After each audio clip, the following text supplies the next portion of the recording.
It's fairly rare that I get technically challenging repairs in. One happened a week or two ago with a Neo Geo AES, and believe it or not, a second Neo Geo AES from the same customer has presented yet another really difficult challenge. I'd say as simple as this solution has ended up being, it's been one of the most difficult repairs I've done in a long while.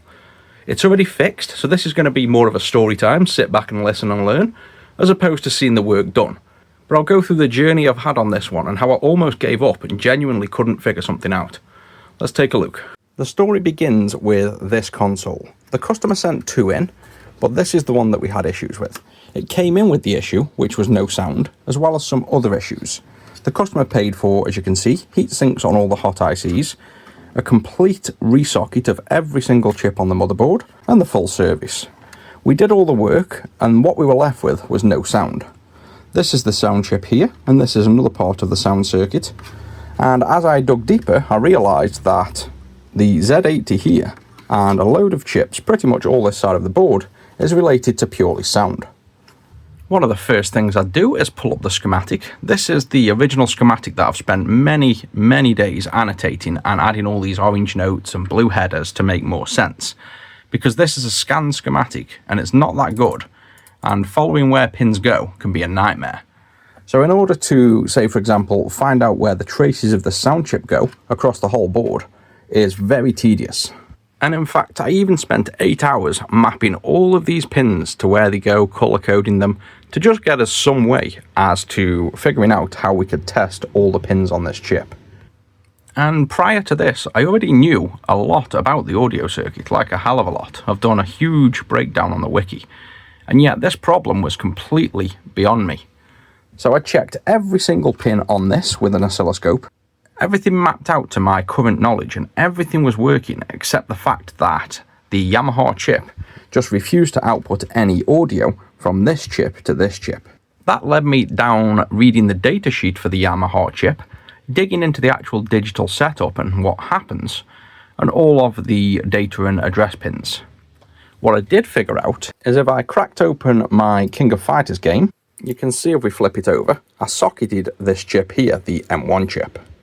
Because on the Diagnostics BIOS, if we read the Z80 tests, which this M1 test should in theory test sound. Once I connected this modified game cartridge up to the console and swapped it for a Diagnostics BIOS, I did hear sound on the screen. So that further confused me because that proved that the Yamaha chip was working, the Z80 was working, this chip was working, and we were even getting outputs. And I'd say, to be honest, at this point, I was on the verge of giving up because everything I'd learned about the chip was battling out on the oscilloscope exactly as I should expect. It's just that the Yamaha chip wasn't generating audio. I now have a Diagnostics ROM that's generating audio that also then proves the chip is basically working. This led me to believe that there must be different modes of sound and only one's working. Through a little bit of reverse engineering of the Diagnostics BIOS, I figured it was using this mode, the SSG mode. And you can see there's different modes. There's PCM, there's FM, and there's also PCM channel A and B. So you can see there's an A channel here and a B channel here. And you can see I already knew about the PCM channels, but I didn't know about the SSG channel. Now my belief was, because the fact that the SSG audio worked, I presumed it must be something to do with the data pins, because the data pins are what define which PCM to use, simply based on the addresses here and some other pins. However, after mapping every single pin here manually, as you saw in the trace map, to everywhere I could figure out where it went, I found no breaks at all. Almost at the verge of telling the customer, unfortunately this is going to be a no fix, this popped up on our Discord, that a user was actually reproducing some open source board for the Neo Geo, which happens to be this exact model. This got me really excited to get back on and try to fix this. So if we took a look at this, you can see this is on BoardFork GitHub. They've completely cloned this PCB, released it all open source, and you can interactively click the bomb. And here's the board, so you can trace all the components. But much more interesting to me, as you can see this, we have a complete board view now. That meant, with real ease and excitement, I can now just click on an individual pin, press a button, and highlight where it goes. Even further highlight like so. What this allowed me to do then was revisit all of this sound chip, which is this chip here, and even though I'd already done it my own way by visually looking and comparing, I traced every single pin across the board. Lo and behold, only 15 minutes later, I found that this pin, the actual OPO pin, that outputs here and goes to this chip, was in fact shorted to VCC. Now, I know all about the OPO digital stream, and it should output audio, and this was the original problem. It was not outputting audio. I checked continuity from here to here, and it was there, and that was the end of the story. I figured that this chip, for whatever reason, wasn't outputting audio.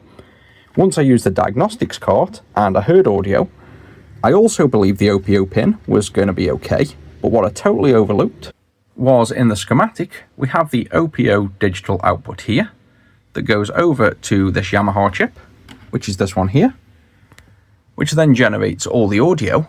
But if we look closely at the final stage of audio, look at this trace here. We follow it back, across, up and into here, we have analog audio out.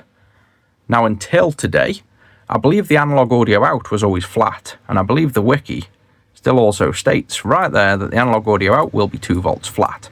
That's not the case. If a certain game, mostly MVS games, generate audio through the SSG, it bypasses this OPO pin completely and goes and merges to the final audio.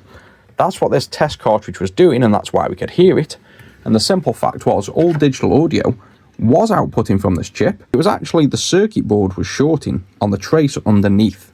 And if it wasn't for this awesome open source board scan that gave me full trust in where I was probing and a newfound confidence to figure this out, I probably wouldn't have got there. But it just goes to show, if you have enough confidence and enough knowledge, and especially board views like this that give you the confidence to know where things are going and not guessing, you limit your research down to a very specific area.